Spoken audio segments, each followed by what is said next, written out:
बसलेले होते। आज समाप्ती पारायणाची स्वामी समर्थ केंद्रामध्ये आलेलो आहे।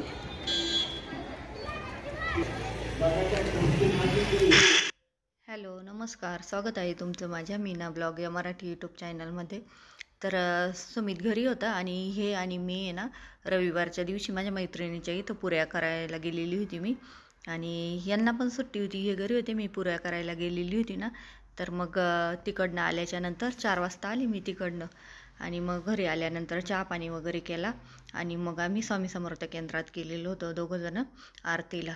आणि हे बघा पारायणाला बसलेलो होतो ना, तर एवढी गर्दी होती पारायणाला बसलेली, पाठ मांडले आणि हे पाठ वगैरे मांडलेले दिसत आहे ना, तर जवळपास 520 का 30 लोक बसलेले होते पारायणाला। तर भरपूर गर्दी होती। दुसऱ्या दिवशी पारायणाची समाप्ती होती, तर मग ती कशा पद्धतीने करायची काय हे केंद्रामध्ये आल्यावर सांगणार होते, सूचना देणार होते जरा, त्यामुळं मग हे आणि मी मग म्हटलं आरतीला पण जाऊ आणि उद्याच्या समाप्तीचं कसं काय रूपरेषा वगैरे काय आहे तर ते पण सांगतील, ते पण ऐकू। तर हे बघा महिलांची खूप गर्दी होती, पुरुष कमी होते पारायणाला बसलेले, 530 होते पारायणाला बसलेले लोक। तुम्हालाही काही गोष्टी सांगणं गरजेचं आहे, तेवढंच फक्त सांगेल। उद्याला गुरुचैत्र वाचन जरी नसेल तरी सप्ताहाची सांगता 10:30च्या आरतीनंतर होईल, म्हणून तुम्ही सकाळच्या 8च्या आरतीला औदुंबर प्रदक्षिणांना किंवा अन्य या ठिकाणी जे काही मदत लागेल तुमची त्यासाठी उपस्थित राहणं अपेक्षित आहे। आज आपण परमपूज्य गुरुमाऊलींच्या आशीर्वादाने या ठिकाणी एवढी मोठी सेवा केलेली आहे।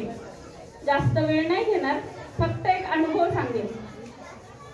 या ठिकाणी जी काय आपण सेवा केलेली आहे ती आपल्याला सेवा करायला मिळाली ते मोरेदादा, परमपूज्य मोरेदादा यांनी लावलेल्या वटवृक्षामुळे। परमपूज्य मोरेदादांनी जर आपल्यासाठी गुरुचरित्र वाचनाचा अधिकार दिला नसता तर महिला गुरुचरित्र वाचन करू शकल्या नसत्या। गुरुचरित्र हा प्रासादिक ग्रंथ आहे, जसं की आपण त्याला 5वा वेद देखील म्हणतो, पण प्रासादिक ग्रंथ का? आता गुरुचरित्र सगळ्यांचं वाचन झालेलं आहे। मध्ये ज्या वेळेस आपण याग घेत होतो त्या यागाच्या वेळेस आपण काही गोष्टी सांगत होतो, अमुक अमुक अध्यायात अमुक अमुक गोष्ट आहे।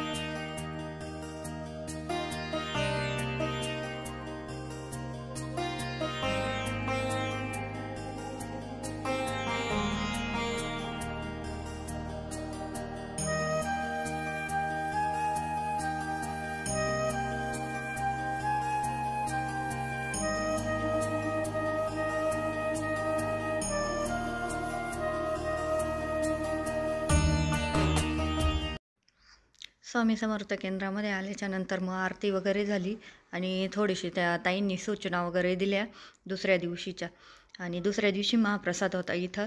तर हे बघा लोकांनी असं दान दिलेलं बा, असं आपल्या ज्याच्या त्याच्या इच्छेने जे तांदूळ, तेल, साखर, रवा हे असे द्यायचे। तर हे बघा खूप सारं आलेलं होतं इथं, आणि कोणी कोणी पैसे द्यायचं, मग ते शिदा न देण्यापेक्षा मग पैसे पण द्यायचं कोणी कोणी, आणि सजावट पण खूप छान केलेली होती।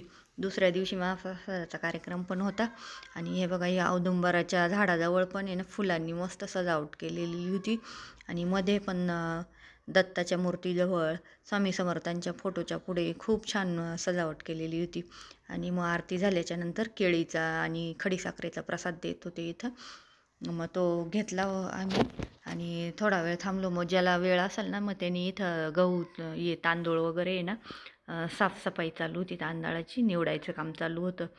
तर ते थोडंसं आवरू लागायला मग ज्याच्या त्याच्या वेळेनुसार ज्याच्या त्यांनी थांबायचं इथं असं होतं। तर थोडा वेळ थांबलो मग आम्ही पण तिथं, आणि खूप सारा शिदा आलेला होता। भाविकांनी ना भरपूर असं हे बघा इथं शिदा पण दिलेला होता आणि बऱ्याचशा बाया मदत पण करायला थांबलेल्या होत्या इथं. आणि दुसऱ्या दिवशी पण आहे ना मग सकाळी लवकर आवरलेलं होतं मी आणि सुमित आणि मी मंदिरात जाणार होते, तर ही फसिपला गेलेले होते, त्यामुळं स्वयंपाक वगैरे काही बनवायचं नव्हतं. मग म्हटलं चला, आणि महाप्रसाद बी होता त्या दिवशी केंद्रामध्ये, तर केंद्रात जायचं होतं आणि हे आम्हाला बोलले होते थोडीशी मदत पण करू लागायला, लवकर जा म्हणे. तर मग आम्ही लवकर आवरलं मी आणि निघालो होतो मंदिरामध्ये. बघा, तर माझं आता धुणं भांडे आणि फरच्या बिरच्या काही नाही आवरलेलं, फक्त धुणं वगैरे आवरलेलं आहे मी. आणि आता सुमित आणि मी निघालो आहे मंदिरामध्ये.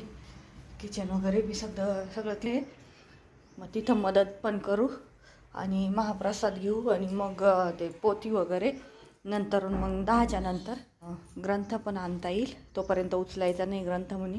तर मग चला, सुमित आणि मी निघालो आहे आता. भेटते तिथं गेल्यावरच तुम्हाला. ॲक्टिवाच घे सुमित, कारण की येताना तो चौरंग बी आणायला लागेल ना, म्हणजे मग पुढं ठेवता येईल. हे बघा, अशी रांगोळी काढलेली आहे केंद्रामध्ये. आणि केंद्रामध्ये गेलो, थोडा वेळ बसलो आणि मग लगेच स्वामी समर्थांना नैवेद्य वगैरे दाखवायची तयारी झाली. मग हे बघा, नैवेद्य वगैरे दाखवता इथं आणि साईडला त्या बाजूला आहे ना स्वयंपाक वगैरे चालू होता, खिचडी आणि प्रसादाला रवा. तर असं महाप्रसादाचं त्या साईडला बनवायचं काम चालू होतं.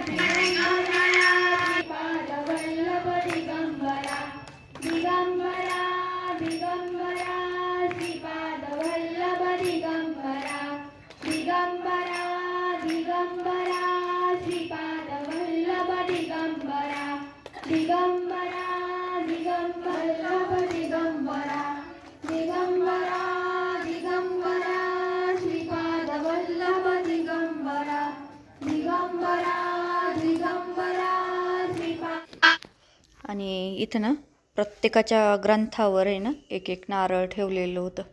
हे बघा, एक एक नारळ ठेवलेलं होतं प्रत्येकाच्या ग्रंथावर. आणि नंतरून नैवेद्य वगैरे दाखवल्यानंतर केंद्रात आहे ना मग प्रत्येकाने आपापल्या जागेवर जाऊन बसायचं होतं. तर मग सुमित गेला होता घरी, मला सोडलं. आणि सुमित म्हणे मम्मी उशीर येतोपर्यंत मग मी जातो म्हणे घरी. त्याच्या दुसऱ्या दिवशी पेपर होता, त्याला अभ्यास करायचा होता. मग तो थोडा वेळ घरी आला होता, पण मग परत त्याला मी बोलून घेतलं होतं मग केंद्रामध्ये.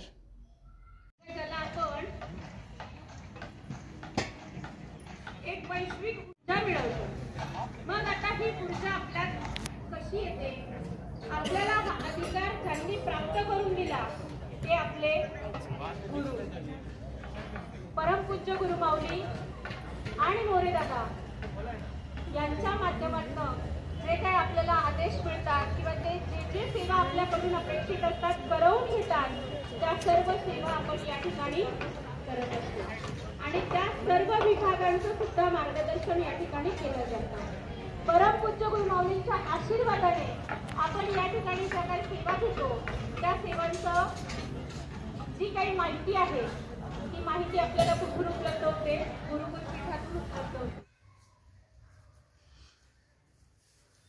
तर स्वामी समर्थ केंद्रात आहे ना असं मसाले भात, केळी आणि हे बघा रव्याचा प्रसाद दिलेला आहे. हां, तर असं एक एक द्रोण देत होते. आम्ही प्रसाद वगैरे घेतला आणि आलो आहे घरी आता. चौरंग, हे बघा नारळ होतं, आता हे नारळ फोडून खायचं आहे आणि पोथीवरती देवांजवळ ठेवायची. तर चला, आजचा व्हिडिओ इथंच संपवते. आवडल्यास लाईक करा, शेअर करा, सबस्क्राईब करा. धन्यवाद.